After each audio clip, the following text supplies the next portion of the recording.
একটু খেয়াল করে পুতুলের মা, ও পুতুলের মা, ঘরে আসনি? হ গো চাচি আম্মা, ঘরে আছি। কি লিগা, কি দরকার? আর কইও না মা, পোলার বউটা 10 দিন ধরে বাপের বাড়ি গেছে, একটু ফোনও দেয় না। পোলাটা আমার বিদেশ, কেমন আছে তাও জানি না। আমার পোলাটাও তো আমার ফোন দেয় না বিদেশ থেকে। দেখো তো মা, আমার মোবাইল দিয়া আমার পোলাটা একটু ফোন দিয়ে দাও তো। চাচি আম্মা, বিদেশে ফোন দিতে গেলে তো বাটন মোবাইলের থেকে অনেক টাকা লাগে। আপনি ফোন দিয়ে কি করবেন? আপনার পোলায় যদি আপনারে ফোন দেয় তাহলে আপনি কথা কইেন, তখন কথা কইতে পারবেন। আপনি তো এদিক দিয়ে ফোন কইরা কথা কইয়া কুলাইতে পারবেন না। মোবাইলে কি টাকা আছে? ফোন তো আমারে দিব না মা, আমার পোলাই খালি বউয়েরটাই ফোন দেয়, আমারটাই কোনো সময় ফোন দেয় না। আচ্ছা মা, তাহলে থাকো জায়গা।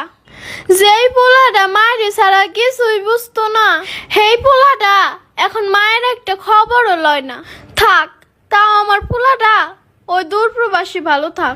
আল্লাহ গো, তুমি আমার পোলাটা অনেক ভালো রাখো।